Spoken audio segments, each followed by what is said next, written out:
think we ended on the Mexican bush sage. Up here, you can also see the Salvia microphylla, also known as hot lips sage. Love this sage. And then over here, you can see plumbago.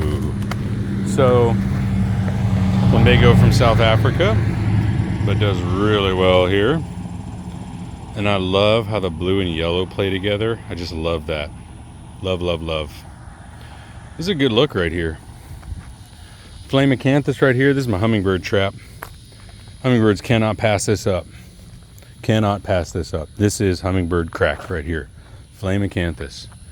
I'm gonna put more of it in here. I just had a walnut tree cut down right here, and I'm gonna put a whole bunch more flame acanthus in here. I don't know, half a dozen of them. This is a firecracker sage. Firecracker fern.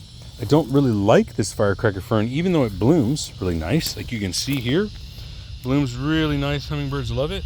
But the problem is every time it freezes, it goes back to the ground. Not ideal. There's a little bit more plumbago here. I really like plumbago for a pop of color right by the curb. 3 up front, 4 in the middle, 3 in the back here. And over here we have new gold lantana. I'm just getting this established. So new gold lantana doesn't grow from roots. Like you can't just plant one and grow it. You have to actually grow it from a plant.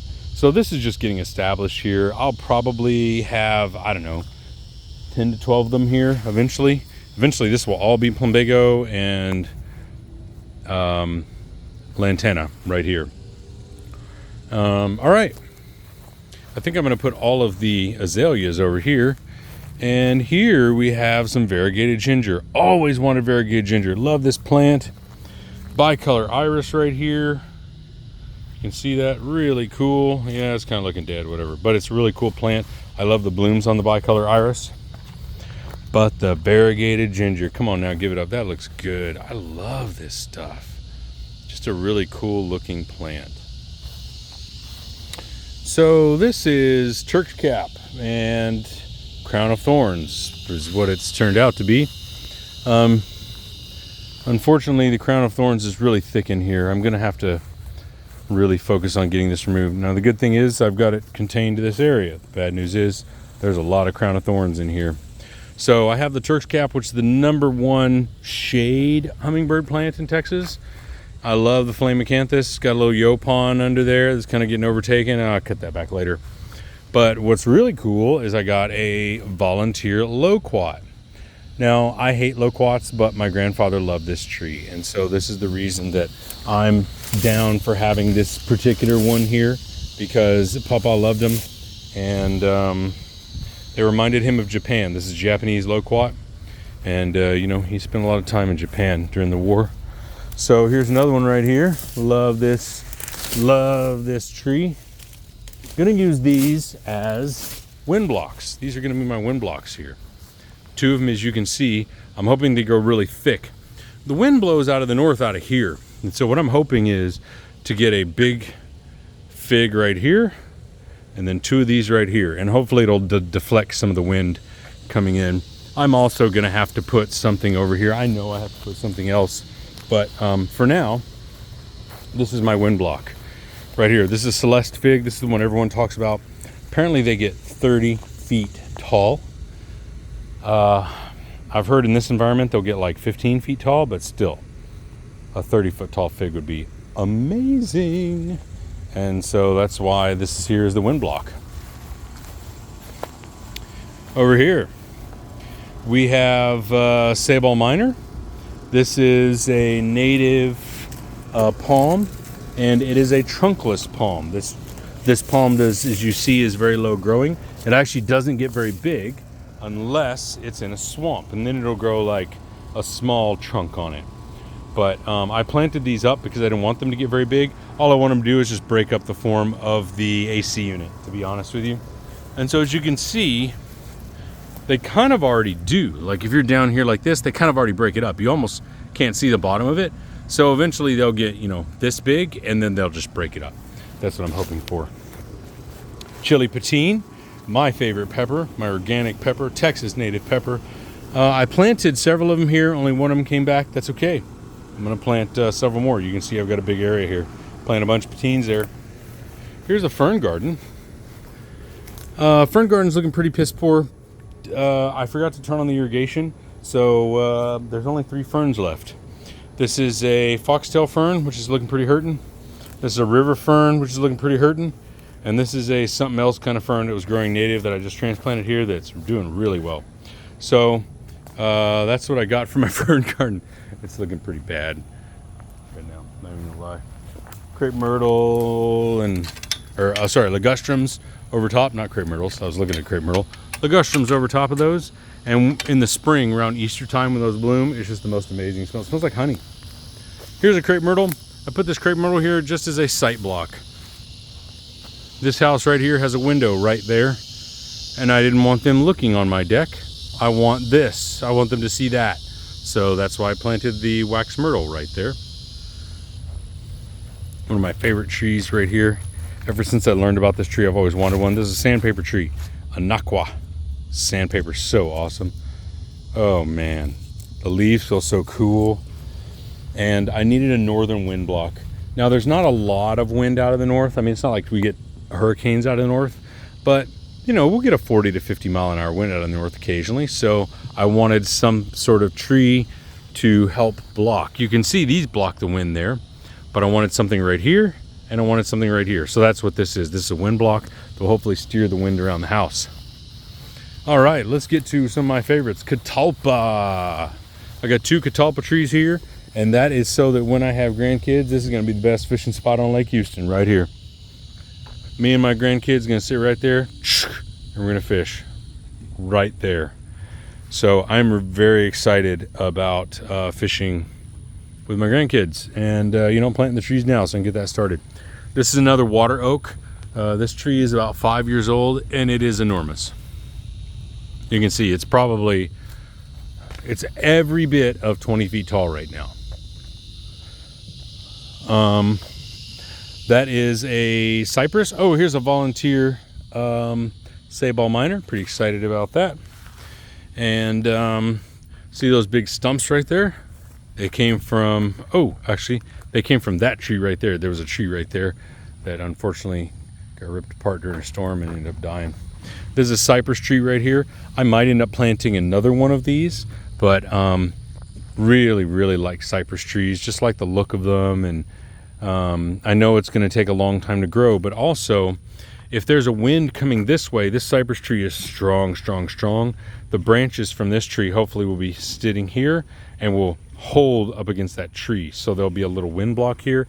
Same thing here. This thing's supposed to get 60 feet tall. So the branches and 40 feet wide. So the branches here hopefully will extend, along this way. And as the wind is blowing this way, they'll be caught in the cypress. And that cypress is one of the strongest trees ever. That's why I planted it there. It's my center. It's not the best wind block, but these trees, that tree gets 50 feet tall. That tree gets 60 feet tall, and their branches are going to anchor against that, is my hope.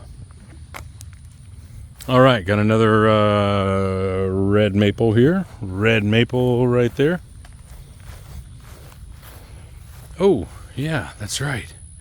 Bunch of sabal miners here. This is actually my sabal miner garden. I know I got a couple different ones, but this is the sabal miner garden right here, to be honest with you. This is just a great spot.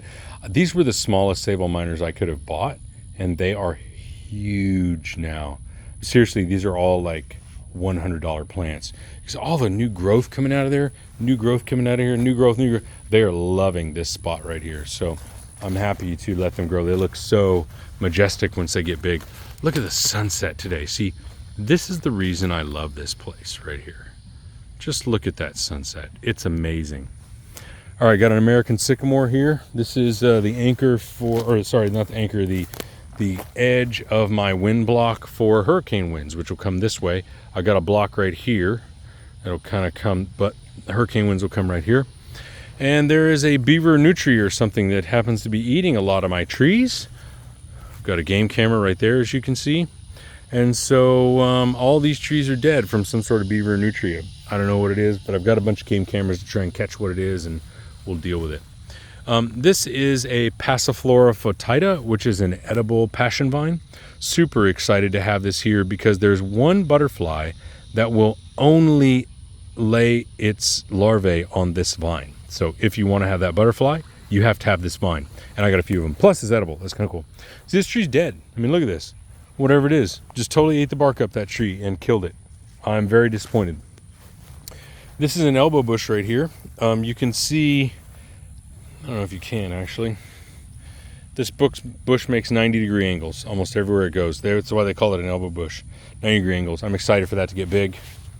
These are all shortleaf pines. I planted these shortleaf pines because I wanted a big pine needle forest. So what I'm thinking I might do is plant another sycamore up here because whatever didn't bother the sycamore, plant another sycamore here to keep whatever away, and then plant more pines here, or maybe even plant more pines here. But it's very challenging. I mean, I spent like hours on just this little bit, probably 4 to 5 hours on that, and it's all gone. So I'm very frustrated. Even the ones you see, they're gonna die. All the bark is eaten off, they're gonna die. Monterey oak, right here, right here, right here. They look very close together. They're 10 feet apart. But the reason is because I want a screen. This is a living fence right here, and I want a screen that is going to grow big and eventually cover this. You can see the wax myrtle here is getting big, right? You can already see that's providing some screen there, and it's only this wax myrtle. When I planted this wax myrtle here, it had like 4 leaves left on it. And that was 2 years ago, and wow, is it ever taken off. So you can see what these are going to look like. It's going to be bam, bam, bam. And then these oaks are going to grow in behind it. And so that I have a secondary screen. I've got Yopon hollies here. So the Yopon hollies against the fence, and then the wax myrtles and the Mexican white oaks. I mean, that's going to be a pretty formidable screen. Here is a Pawnee pecan. The Pawnee pecan is the one that a lot of people use for cooking. So I got a Pawnee. That died. Another Passiflora foetida, whatever. Native lantana, Duranta. Now this particular Duranta doesn't have thorns on it, so I'm pretty sure it's not native because Durantas are known to have thorns. This area here, I'm just gonna do, I'm thinking I do Devil's River Garden right here, to be honest with you. I'm gonna put some sort of Devil's River Garden right there. Over here, we have persimmons. A couple of persimmons right here. I'm gonna water this one. Here we go. A couple of persimmons right there. Persimmon. Fuyu persimmons. These are Satsuma oranges right here. And that is an avocado. Really hoping I can get that Joey avocado to bloom. It's in a great area. Now this is my plan. So I've got a couple of wind blocks that are growing up here. I've got a water oak right here. It's going to take up that. I've got another wind block that's going to take up that. So this will be blocked, but there's still wind that comes this way, especially during a winter storm. That's what this is for. I'm hoping this grows up here like this and gives me another 3 to 4 feet on the corner, so that this eventually, I mean, it might take like, 7 years or whatever, but eventually I'm going to have a natural screen there that will block this avocado. So eventually that'll be good. And let's look at this. What do we have here? We got someone that pulled in my yard. Let's go look at that here.